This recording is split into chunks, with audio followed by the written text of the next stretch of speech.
Even so, sometimes the most emotionally honest movies are also the hardest ones to fully love, and that perfectly describe Magic Hour. Produced by the Duplas Brother Production and directed by Katie Asselton, the film delivers something raw, intimidate, and painfully human. But it also feels strangely incomplete by the time the credits roll, and honestly, that may be exactly what the movie wants. From the very beginning, Magikarp carries the emotional DNA of other Duplas related projects like Blue Jay and Paddleton. It's quite deeply personal and awkwardly funny at times and emotionally devastating at others. This isn't a movie trying to entertain you with a giant twist or flashy storytelling. It's trying to make you sit inside uncomfortable feelings, especially grief, regret, loneliness, and emotional disconnection. The story follows Erin and Charlie, played by Katie Asselton and David Dix. The relationship is falling apart and they head out on a trip together, hoping to reconnect before things collapse completely. But while Charlie sees the trip as a reset button, Erin seems to already understand something terrifying. This may be their final chance. What makes the film work so well early on is how emotionally honest it feels. Magikarp understand that relationship rarely explode all at once. Most of the time they slowly erode through silence, avoidance, exhaustion, and the inability to say the things that matter until it's far too late. The movie constantly explores that emotional paralysis where two people technically still love each other but can no longer communicate in the same emotional language. And Katie's Asselton's performance is easily the heart of the entire experience. Her portrayal of Erin feels incredibly layered and realistic.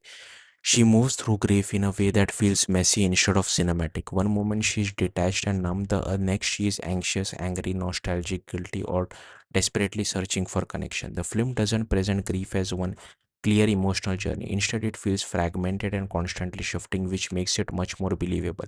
At the same time, David Diggs delivers one of his strongest performances in years. Fans of Blind Spotting already know how emotionally sharp Diggs can be, and Magic reminds audience why he's such a compelling actor. His performance brings warmth and charm that balances some of the movie's heavier emotional moments. Charlie isn't portrayed as a villain or a perfect partner. He simply feels human, which is one of the film's biggest strengths. But here's where things become complicated. Magic takes a major emotional swing early in the story. And while the film spends a lot of time exploring Erin's emotional state afterward, it eventually starts losing focus during the third act.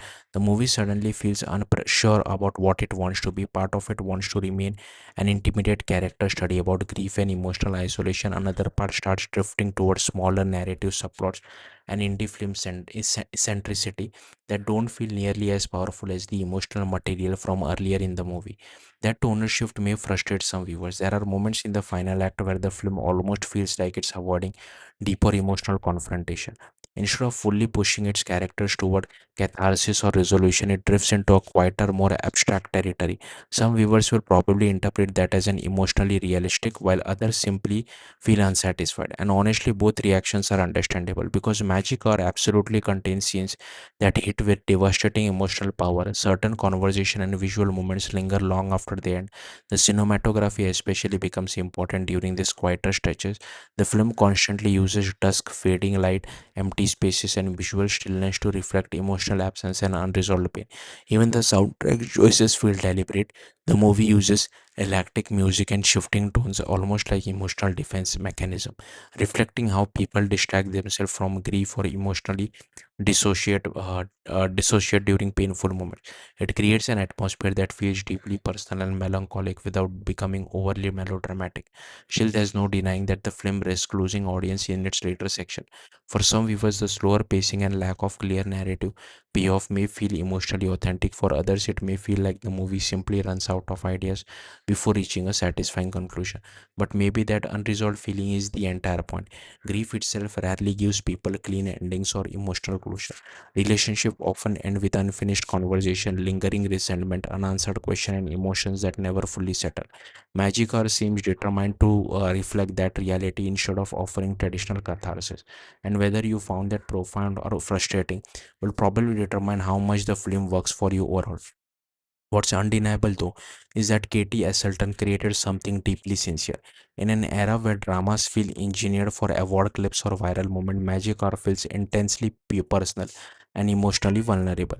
Even when the movie stumbles structurally, it never feels fake. It feels like a film made by people trying to honestly process emotion pain rather than neatly package it for audience. And that honestly That honesty alone make Magic are one of the most quietly memorable indie films of 2026. Thank you for watching. Bye.